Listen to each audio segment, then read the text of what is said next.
do four things. I want to firstly say something about sanctions in general in the context of the BDS movement. Then say a little bit about where we are, some of the opportunities and challenges we face. Thirdly, I want to quickly touch on some of the kinds of sanctions that we need, and I think others have done that, but I think it's worth restating that. And then finally, what we can do, how we can build this movement. So the PSC, the Palestinian Boycott, Divestment and Sanctions National Committee, makes the point, it's a kind of simple one, but important, that the S in BDS, which stands for sanctions, comes after B&D, and intentionally so. It's not meant obviously chronological to imply that sanctions are something for a far off future, but rather that it requires the building of a critical mass of people power to pressure policymakers and politicians to fulfill their obligations under international law. While boycott is something that we can do as individuals, or ideally as part of organised and targeted campaigns, boycott Barclays, boycott Coca-Cola, or even like divestment, which is something we can do in our communities, in our universities, in voluntary institutions like the Methodist Church, our host today. Pressure for sanctions must be built at every level, from the grassroots to the grass tops, and everything in between. We need to think strategically, we need to build support, and we need to build alliances and organise to compel states, but also international institutions, including, for example, sporting bodies, to end their complicity. So the S in BDS is arguably its most challenging component, but also a vital one, because of the depths of the complicity of states, particularly Western states, and because we know the power of sanctions. Others have mentioned the example of South Africa and the impact that ultimately those UN-backed sanctions had in isolating and defeating apartheid in that country. So what about the challenges we face? Well, I mean, on one hand, these are very obvious. A political establishment, both the government and opposition, much of the press and other media, united in its support for Israel, in its subservience to the policies of the United States, reflected not just in their unwillingness to take these kinds of actions, these necessary actions, but in their also hostility to the solidarity movement, their attempts to demonise, criminalise, and silence those who were speaking up for Palestinian rights, something we've all been acutely aware of in recent weeks. But on the other hand, I think we do know that political pressure, that the governments do respond to political pressure. Now, last month, for example, Britain took the step of imposing sanctions on Itamar Ben-Gvir, the Israeli security minister, and Bezalel Smotrich, the finance minister, two of the most extreme right, if that's not a contradiction in terms, but even more extreme than others within the Netanyahu government, citing their role in settler violence in the West Bank against Palestinians. Both men are now subject to travel bans and asset freezes, preventing them from travelling to Britain and doing business in Britain or with British people overseas. That wasn't the first time that the British government had been forced to act in response to public outrage at Israel's attacks. In September 2024, Britain suspended some, but not all, arms export licenses to Israel. And in May this year, the Foreign Secretary David Lammy, I almost not pronounce it, the Foreign Secretary David Lammy suspended some of the Israeli ambassador and declared the suspension of trade talks with Israel and sanctions against a number of illegal settlers. I mention these things not because I want to exaggerate their significance or the significance of their impact, and certainly not in order to praise David Lammy or the British government. As everyone knows, and I think others have touched on, while these measures were long overdue, they are grotesquely inadequate. The government seems determined to do the absolute minimum. Since the penalties were imposed on Smotrich and Ben-Gvir, Israel has, of course, only intensified its genocide in Gaza. Both were sanctioned only as private individuals rather than in their capacity of ministers, meaning their work for the Israeli government in the oppression of Palestinians continues unimpeded.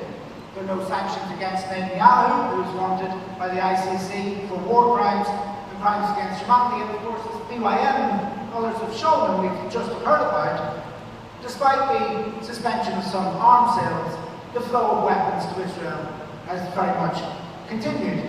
By all accounts, the trade talks that were suspended have been moribund for several years. So we shouldn't exaggerate any of this, but I nevertheless mention it because even these tiny steps, even the kinds of statements that Leary made when he was introducing them, describing Israel's blockade as intolerable, morally wrong, monstrous, would have been inconceivable a year ago or a year and a half ago from any British minister or British government. Now, what has changed is partly down to the work of Richard and others have done in Parliament to raise the demand and normalise, as Richard said, the demand for sanctions, partly a reflection of growing public revulsion at Israel's atrocities in Gaza, but in large part is down to the ongoing mass movement that every single person in this room has helped to build. Because by doing so, however reluctantly, the government has been forced to accept what has been the growing consensus of human rights experts, legal experts, the International Court, United Nations bodies, and millions of people who have marched and protested against the war, that Israel is committing grave crimes against the Palestinian people. So we need to do, I think, two things. Firstly, we need to be clear about what is demanded. At a minimum, as others have touched upon, we need a complete end to all arms sales with Israel, including the sales of components for the F-35 fighter jet. We need a two-way military embargo and an end to all military cooperation and support, including the flights from RAF at Leary in Cyprus and all training of Israeli soldiers. Almost a year since the ICJ ruling that Richard referred to which the British government has not even formally responded. We need a complete ban on all trade which aids and assists Israel's ongoing violation of international law, just as France is seeking to achieve in Ireland. We need the suspension not of non-existent trade talks, but of existing trade relationships, and meaningful, wide-ranging sanctions against members of the Israeli government, including Benjamin Netanyahu. But secondly, we need to build support for these demands, and also turn that support into pressure. Recent polling commissioned by PSC found that voters backed the imposition of a full arms embargo on Israel by more than 4 to 1. Including 72% of those who voted Labour in the 2024 general election, but also a majority amongst the supporters of all parties, even including Reform. An absolute majority of 54% wanted Israel to be kicked out of the United Nations, with only 16% opposed to such an expulsion. So stop arming Israel is and must remain a key demand of the national demonstrations, and will be a core demand on next Saturday, the 19th of July, when we march in London. We also need, as Janine said, we need to continue to raise awareness through our research and our writing, but also through our actions. PSC recently organised a series of protests and arms factories linked to the F-35 supply chain, and those protests will be continuing in the coming months. I know some people are fairly cynical about engaging with MPs, present company accepted, of course, but we know that they do respond to pressure.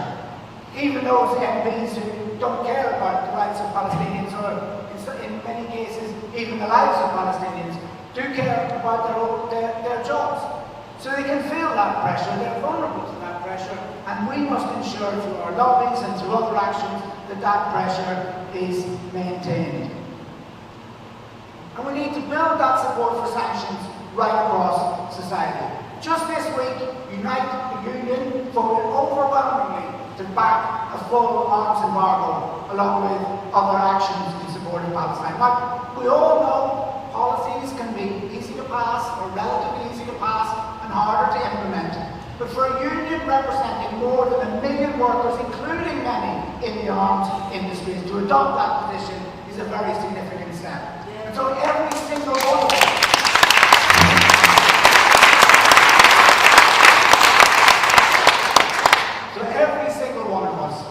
who is a member of a political party or a trade union or a voluntary organisation has got work to do to build this campaign and build the support for sanctions.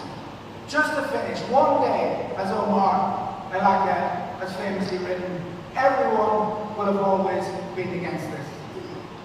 We must ensure that that day comes soon. Thank you.